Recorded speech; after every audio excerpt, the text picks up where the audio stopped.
Avui veniu per primera vegada ací a la Biblioteca Pública Municipal a gaudir del projecte Iaieries. Vegeu allà el cartell, allí baix de la cadireta de boba.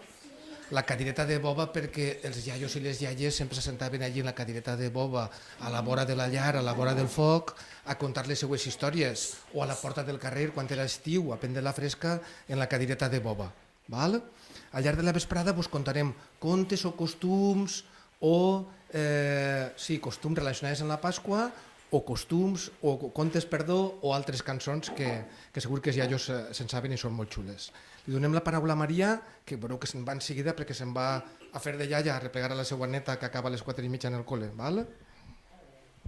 Val, bona vesprada. Anem a veure, jo vaig a contar-vos una rondalla que he estudiat aquestes festes, aquestes Pasques, en la meva neta. No té res que veure la Pasqua, però vaig a contar-vos la història del Patge Saguntí. Aquesta era una família que vivien en una heretat prop del camp de Montvedre i eren pare, mare i una xica molt guapa que tenia 15 anys, però que en molt poc de temps es va quedar sense pares. Primer falta sa mare i després son pare. Estos senyors tenien molta afició a resar-li a Sant Vicent Ferrer i li digueren a la xiqueta: tu sempre que te passi qualsevol cosa, encomana't a Sant Vicent Ferrer. Com que ella, pobreta, que s'havia quedat tan a soles, es posa a resar i de sobte el frare li va eixir i li va dir, diu, mira, serà qüestió de que te poses en amo. I ella diu, a on? I què fas jo? Diu, tu no el preocupes. Ahir, en el ducat del Puig, necessiten un patge i tu aniràs allí i de sobte ella se veu vestida de patge, que ho havia fet el sant, i se'n va cap allà, arriba al comtat, al ducat, i li diu, i la veu el duc i diu, xica, que patge més ben plantat, diu, vale, pues que entre al meu servici. I l'entra al servici del patge i era molt bé i feia tot molt ben fet. Total, que la condessa li va agarrar un poquet de mania. I un dia li diu al duc, diu, mira, resulta que este patge que tu has buscat és un bocamolla i diu que en mig dies pot llegir tot el que tu t'has llegit en una setmana. I el duc, que era molt llegidor, diu, això com pot ser? I se va enfadar molt i el va cridar, vine per ací. I li diu, tu vas dient per ahir això? Doncs val, ara vas a fer-ho. I com no ho facis, el tanquen a la presó, estàs tot un any dins de la presó. Com que ella, pobreta, se'n torna a amagar dins de la seva cambra i li diu, ai, pare Sant Vicent, mira què me passa. I li torna a eixir el pare Sant Vicent i li diu, no tingues que patir de res. Tu, tranquil·lament, entres a la sala de la biblioteca i te poses davant del faristol i que te donen els llibres. Tu l'únic que tens que fer és manejar la boca com si llegires i no el preocupes de res. Com que així no ho va fer, es va posar allí davant del faristol a llegir i el pare Sant Vicent, que estava darrere, que ningú el podia veure, llegia per compte d'ella, de tal manera que ho lleig tot molt bé. Primer va llegir el llibre de Joanot Martorell, Tirant-lo blanc, i el va dir tan ben dit, que en seguida diu, ara anem a veure què tal fas en la poesia. I li fan llegir un llibre d'Ausiàs March, i el va llegir tan bé, que el duc diu, vale, això s'ha acabat.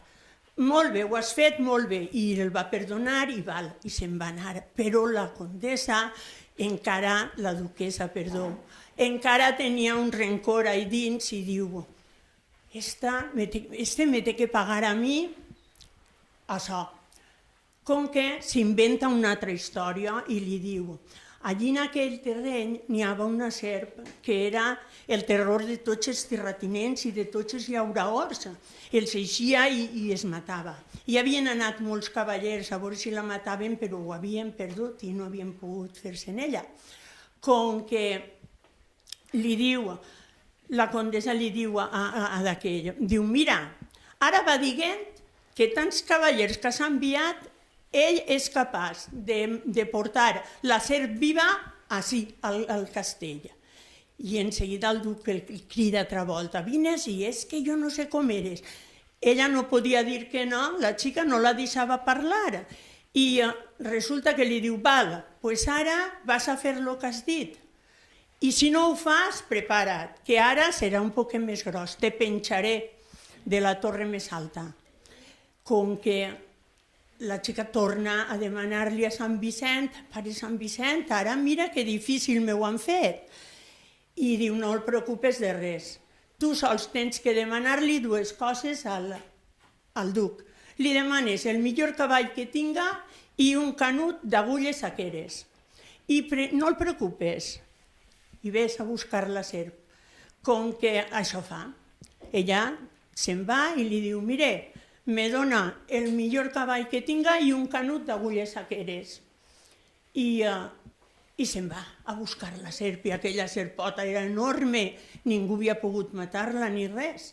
I arriba allí davant on estava la serp i li ix la serp aquella i ella li tira les agulles que li havia manat Sant Vicent, es forma una cadena i en seguida se la niga darrere del cavall i se'n va i se l'emporta. I la serp, tota mansa, la segueix.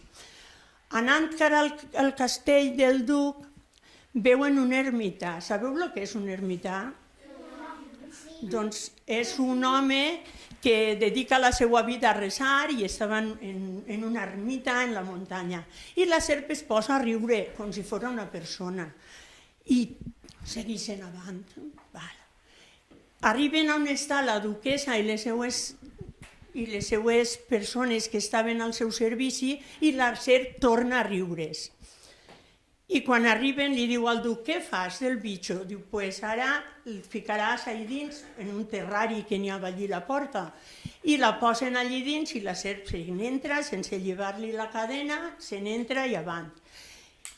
I quan la deixen allí dins també va riure per tercera vegada. Agarra que la condessa aquella, la duquessa, estava tota enferida perquè no podia fer-li mal i què fa? Li diu, tu saps ara què diu? Ara diu que fa parlar a la serp com una persona. I l'home aquell diu, això sí que no pot ser, això, vale, feu-lo vindre, i va. I arriba i li diu, tu què vas dient? Bueno, doncs demà de matí veurem si saps fer això. Si no es prepara't, el castig va ser exemplar. I ella torna a cridar al pare Sant Vicent, diu, no te preocupes, demà li tens que fer 3 preguntes a la serp. Primer li preguntes, per què vos vau riure quan passareu davant de l'ermità? Després li dius, per què riguereu quan passareu davant de la contessa? I per què va riure quan la vam ficar dins del terrari? I ell si no ho fa. I arriben allí, trauen la serp i li diu, anem a veure, serp, per què te vas riure quan passares davant de l'ermità? I la serp diu, me va riure perquè aquest ermità no és de veres. Fa el paperot però no està resant, és un pillo. I per què te rigueres quan passares davant de la contessa? Doncs és que ella té moltes sirventes, però entre elles té un sirvent que està enganyant el duc. I per què te rigueres quan te van posar dins del terrari? Diu, doncs perquè tants cavallers que han vingut a buscar-me, resulta que m'ha pogut agarrar una doncella que no és un patge. I entonces allí es va acabar la història del patge. Segons dir, la duquesa se va morir de ràbia en aquest instant. El duc se va donar compte que ella era una xica, li diuen Lucina, i era molt guapa. I al final, al temps, es va casar amb ella i conte contat, ja s'ha acabat.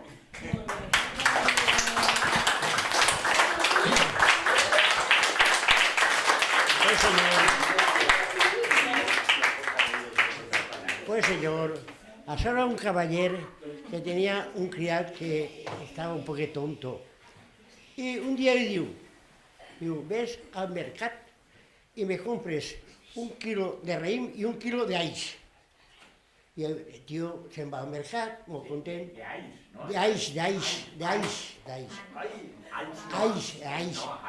I compra el quilo de raïm, posa la bolsa i demana 1 quilo d'aix i ja s'ha burlat de tu. I se'n va a casa més calent i en un escampat veu, agarra un guant i agarra un manoll d'ortigues i el posa a la bossa. Arriba a casa, diu, Pere, m'has posat tot? Diu, sí senyor. Posa la mà en la bossa i diu, ai! Diu, el raïm està baix. Conte contat, s'ha acabat.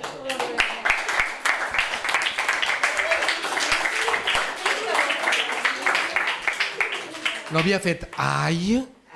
Doncs perquè hi havia ais, no? Sí? Ho pilleu o no?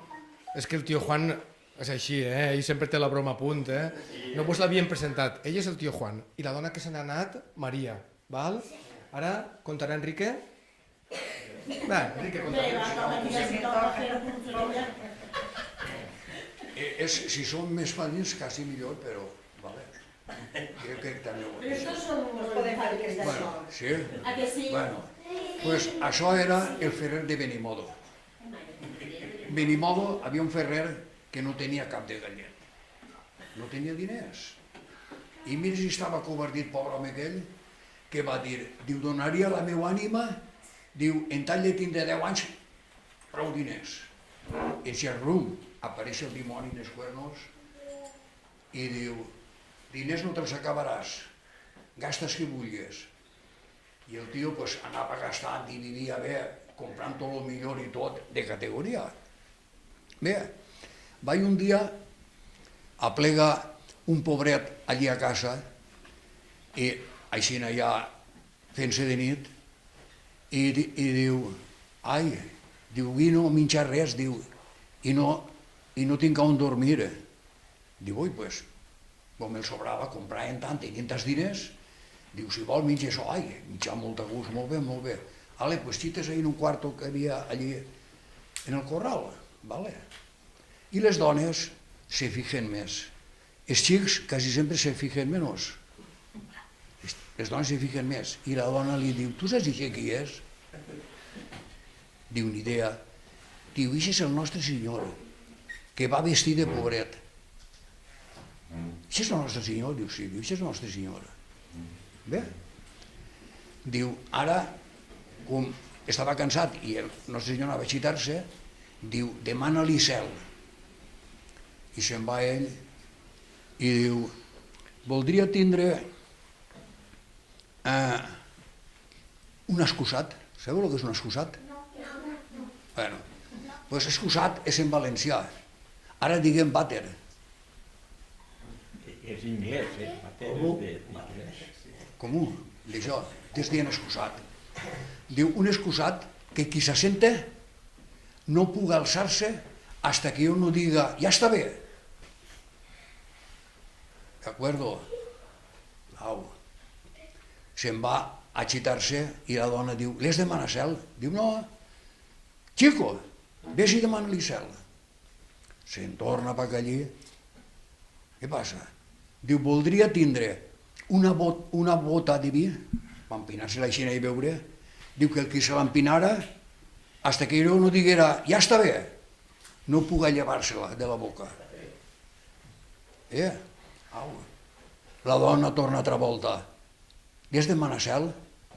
Doncs no. Vés i demana-li cel. Se'n torna l'home per allí i diu, voldria tindre una figuera. Les figueres fan figues en l'estiu. En l'hivern no tenen ni fulles, se queden els arbres pelats, igual que les moreres. I diu, voldria tindre una figuera que en l'estiu i en l'hivern sempre estiguera plena de fulles i de figues madures. Va, ja està bé, diu, però jo dormiré o no dormiré. I se'n torna i la dona, li has demanat cel? Diu, no. Ves i demana-li cel. Diu, ja no vaig més. Diu que ja està enfadat perquè no el deixen dormir. Doncs demà al matí ja veurem. Com que l'endemà al matí s'alcen pronte i el nostre senyor ja se n'havia anat. Era més matiner encara, se va alçar més pronte. I així es quedaren. I quan feia 10 anys, que era el plaço, que li havia donat el dimoni, li havia donat diners tots els que volguera, va i es presenta el dimoni que se n'anava a per ell, a pel ferrer de Benimodo. I el ferrer de Benimodo estava almorzant, però estava molt espavilat. I antes hi havia uns polvos que se diuen polvos d'aixerapa, que aquests polvos es posaven en el menjar i en si tenies corregent al vàter perquè, bueno, a l'excusat, perquè el cagaves damunt. Com que apuesta el dimoni allí i diu, va, mone pa a l'infern. I ell diu, almorcem. Ell ja tenia el bocata, ja el tenia ell, el d'ell, i el que volia pel dimoni, l'altre, que era el que tenia els polvos de la xerapa. I aquell, no, va, menja, que està molt bo. Com que agarra el dimoni, es posa a menjar, encara no havia menjat 5 o 6 mossos, ai, que em cague! Ahí, a l'això, a la mà esquerra, allí està l'excusat. I se'n va allí el dimoni i se senta allí, l'excusat. Però tu t'alces? Jo tampoc, no podia alçar-se. Estava sentat, ja havia cagat i tot, però no podia alçar-se. Com que va el ferrer, diu, diu, però tu t'alces o no t'alces? Diu que la meva dona també vol cagar i estàs tu, d'això. Com que, no puc d'això, alça. No, i ja se'n va a la fraua, que és un foc que tenen ells, els ferrers, i trau un ferro calent, un ferro gran, roig, calent que cremava, i s'hi agarra i fa així, no? Li pegava furgaes, el demoni no havia fet, com que finalment ell diu, toca, ja està bé, i així el dimoni se'n va anar sense agarrar el ferrer de Benimodo. Se'n va allà a l'infern i aplega llitxer, i el ferrer diu, aquell és molt mal. Tu no tens vergonya que un ferrer pot en tu, un dimoni com tu, en els cuernos que tens? Ai, pues és que és molt mal, això és molt mal, vosaltres no teniu ni idea del mal que és. Com que un altre diu, jo aniré. I aquell altre, que escrivia que era més valent, va i este li diu, tu allí, si te diu de menjar o algo, tu no menges res. Si te fa mal la panxa o estàs pixant o el que siga, no te'n vagis a l'excusat, perquè si no la cagaràs. Com que caguen sos, ell no patisgués. I se'n va a plegar allí. Ja estic així. Ah, molt bé. Ale, vols almorzar? Això era el sant demà. I diu, no, jo he almorzat. Què, mitja de sol? No. Diu, fes-te un trague de vi. I en l'infern només tenien vi el dia que feia els anys el Pero Botero, el jefe de tots. I si havia tenint un poc de vi, però un vi roïnet, un vi que no valia res. I la bota d'este tenia un vi, omplir la bota valia 1.000 euros. Valia un dineral, valia molts diners, però era un vi molt bo. I agarra, no, com que ens hi agarra una cullereta de cafè, d'aquestes xicotetes, i li posa una miqueta de vi, tasta-lo. I el tasta. Això jo no he begut jo mai un vi, tampoc com este. Va, ja, s'empina la bota. I me'n pren ala, però no podia llevar-se-la de la boca. I dice, però t'acabaràs el vi, en 1.000 euros que costen cada bota d'ixes. I ell, com que agarra altra volta el ferrer, agarra el ferro que hi calent, i així ram,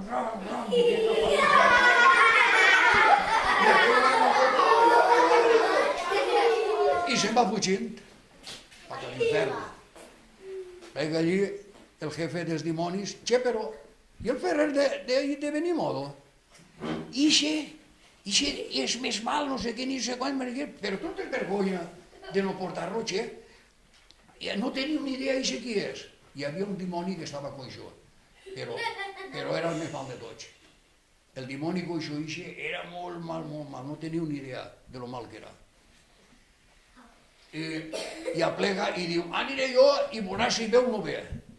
I ell li diu, che, si vas allí, si te dona de menjar o beure tu, res. Si estàs pixant o cagant-te, caga't en els pantalons, però tu no vagis a ningú puesto. No patiu, que jo el portaré. Com que agarra, i allà que se'n va. I en seguida aplega el che, era l'altre dia, estava almorzant, va a almorzar, no. Veu un treguer de mi, que este vi és molt bo. No. Che, però no vols res? No vols tastar això? No. Diu, ara sí que sé una cosa que t'agradarà. No, estic molt fart, no sé què. Diu, vine pa que sí. I se'n van al corral, i allí estaven a Figuerota, tota plena de figues, clavillaetes i mauretes. I diu, què el pareix? Che, això com pot ser? Ara, en Nadal, la figuera està tota plena de figues. Diu, ai, això només ho dic jo. Com que diu, puja i menja les que vulguis. Però ell, antes, havia anat a totes les escoles i havia de xiquets. Quan deixiu l'escola, passeu per ma casa. I ell, a un home, entonces no havia camions ni res, un home que tenia un carro gran, li va dir, porta 3 carretaes de pedres allí a sa casa, pedres aixina, allí. I aplega, i li diu, va, menja les figues que vulguis. I se'n puja de la figuera. Però allí en la figuera, fins que no el dia... Ja està bé, no podia baixar, que ha que fer el que fera. Com que se'n puja dalt. I en això, els xiquets que eixen d'escola ja. I tenia, almenys, 10 cabassos aixina, plens de monedes de 50 cèntims, de mig euro i d'euro. I el que li peguen a codolar al dimoni, 50 cèntims, i el que li pega al cap, 1 euro. I els xiquets s'omplen de pedres i m'aprenen, rim-ram, vinga la codolar. I el peren de codolades, que ell no podia baixar, fins que va dir, ja està bé, ja baixa. I entonces va baixar i arrear. I quan t'aplega allí, i el jefe dels dimonis es veu al coixo en lo mal que és, sense res, diu, che, diu, què tu?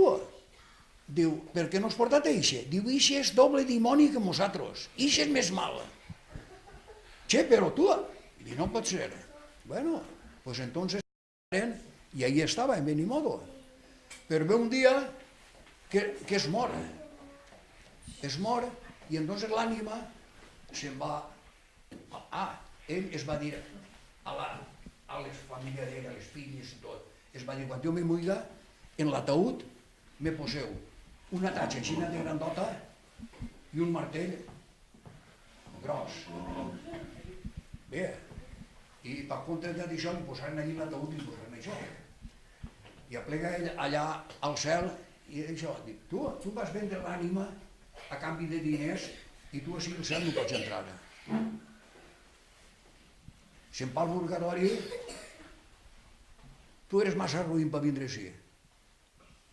Com que se'n va a l'infern i aplega a l'infern i toca a la porta, diu, qui és? Diu, el Ferrer de Benimodo. Diu, apuntareu portes que no entre.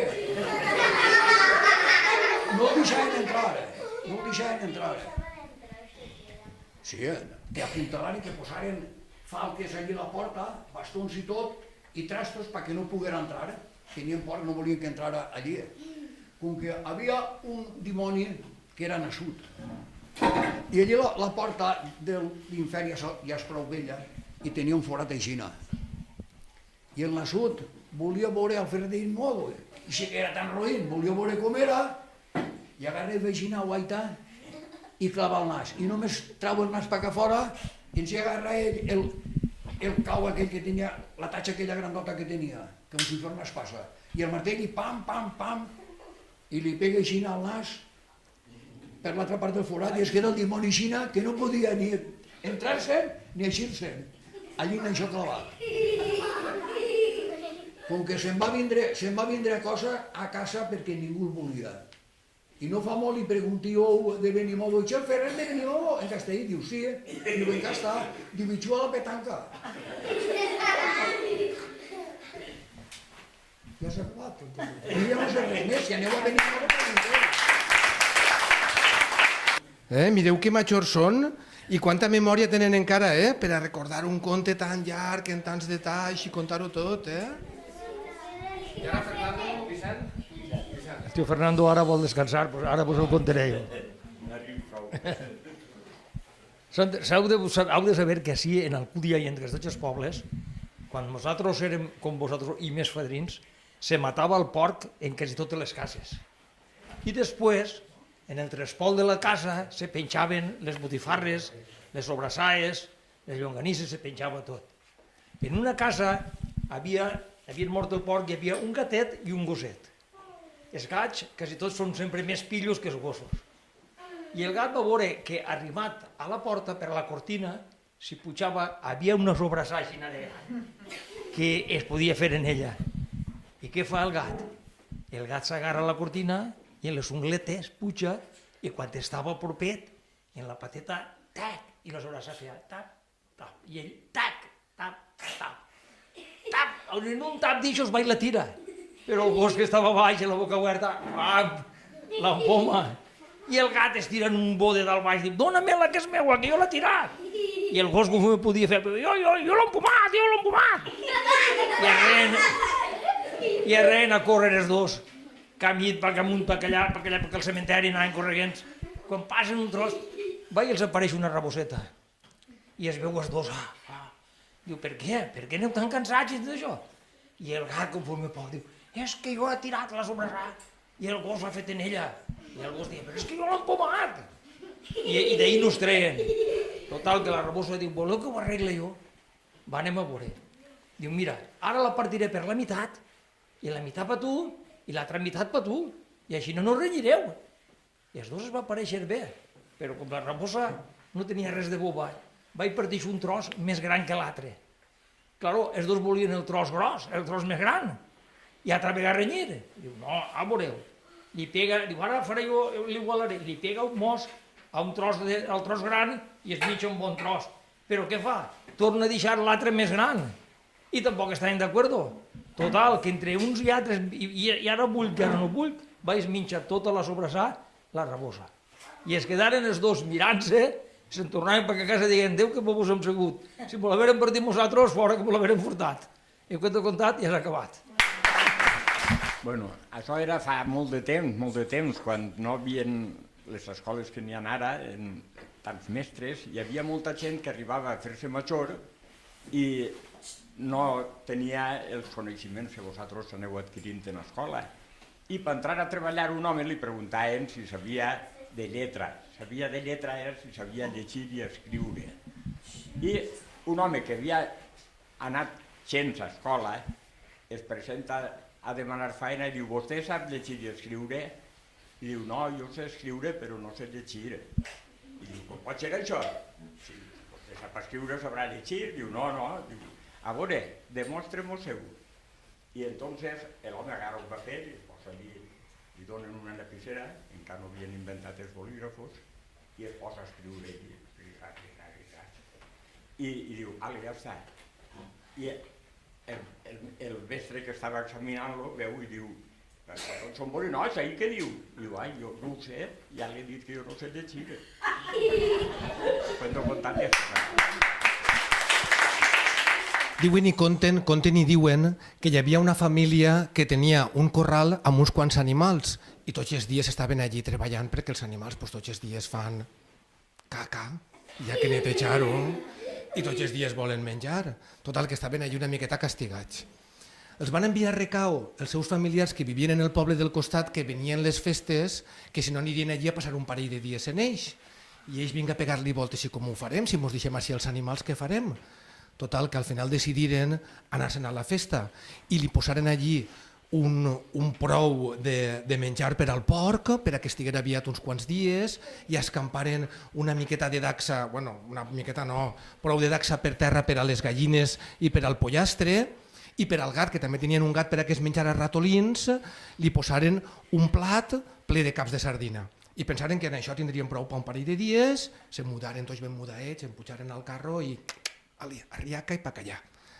Total, que quan arribaren a aquell poble estaven tan a gust i els familiars vinguin a dir-los, va, quedeu-se un dia més, quedeu-se un dia més, que en comptes de 2 dies se'n quedaren i un dia més, i un dia més, i se'n quedaren i un dia més, i un dia més, i al final se'n quedaren 5 dies es quedaren allí.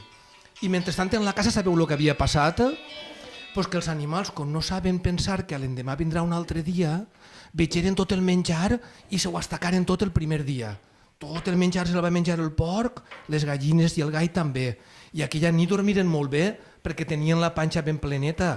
Però l'endemà de matí els entrà fam i quan no hi havia res només feien que cridar i cridar. Com cridaria el gat? Com cridaria? Sí. I les gallines com cridarien? Molt bé. I el pollastre? I el porc? I el porc? Com cridaria el porc? Pues així se passaren dia i nit cridant i cridant, dia i nit durant els 4 dies. I els veïns, en un mal de cap, només feien que pensar, a veure quan tornen estos, a veure quan tornen estos. Total, que el dia que tornaren, només obrir la porta, sentiren que el gat dia, no vindran mai? I en obrir la porta del corral sentiren que el porc dia, roi gent, roi gent, roi gent. I mentrestant el gai des de dalt de la paret cridava, ah, ballar són, ah, ballar són. I conte contat, ja s'ha acabat el conte de la cridoria dels animals. Ara vos vaig a contar el que fem quan érem xiquets com vosaltres i majorets en les festes de Pasqua. Quan venien les Pasques, els pares ens diuen que si ens portàvem bé, ens compraven unes espardenyes pascueres corredores, que això era tot un luxe. Ara entonces no teníem zapatilles com vosaltres, Reebok, Adidas, eren unes espardenyes en la sola d'espart i que era tot i de tela. I se dien espardenyes pascueres i eren blanques i voltes de color. Entonces, quan venia el dia de Pasqua, ens donaven les mares mona, mullet de xocolata i llonganissa pascuera. I ens anàvem a les eres, que eren unes replanissades que havien en l'horta, on s'estenia les collites que feien els llauradors, com la daxa, el blat i tot, i allí se secava, i quan se secava ells ho arreplegaven. Pues en Pasqua s'anava allí, que no havia res, i allí els xiquets xuàvem, botàvem a la corda, cantàvem cançons i ballàvem. I després, quan ja s'havia acabat l'esplà, ens havíem mitjat la mona, doncs agarràvem poquet a poquet i ens anàvem a casa. I ara vos cantarà Dani les cançons que se cantaven en Pasqua. El conte que ha contat Maria del Patge Saguntí era del mestre Enric Valor.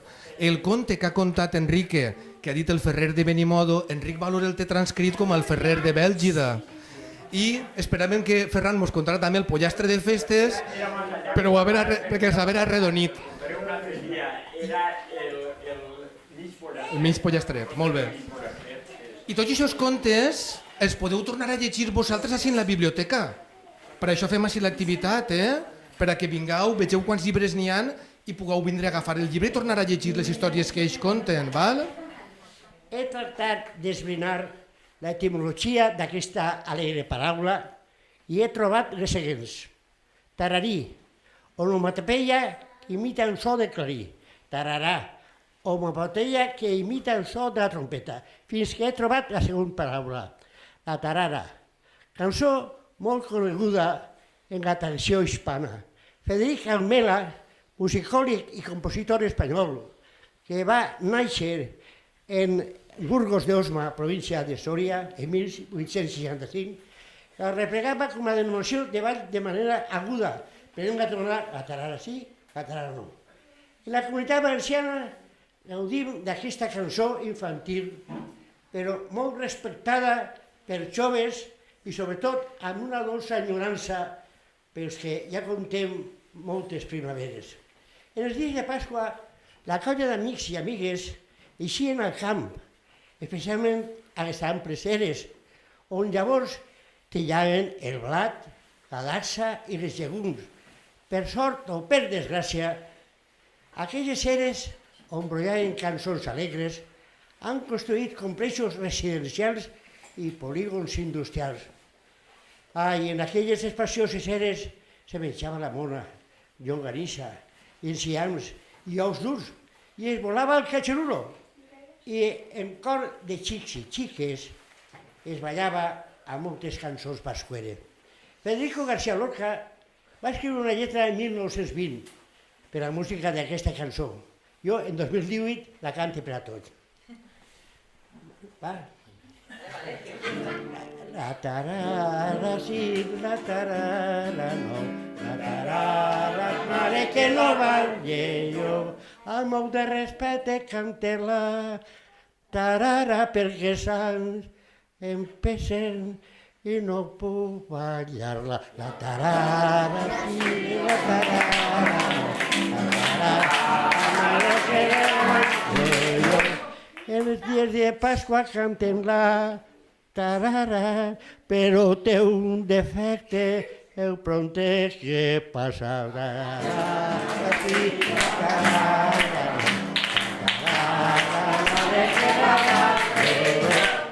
La meua pasqüera diu que m'he fet vell perquè per les nits sol·li dona un bes. La tarara, la tarara,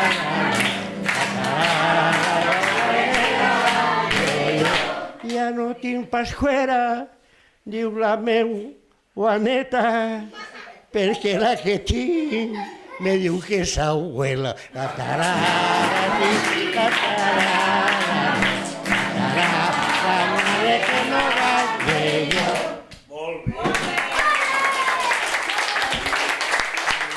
Visca la meva escola perquè m'inculca el saber i com la mare me dona el seu voler i el consell.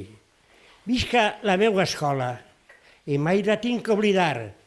Quan torne de nou a ella, molt bé me tinc que portar. Visca la meva escola que m'educa i que m'atén i per gas mestra m'ensenya el meu fort aplaudiment.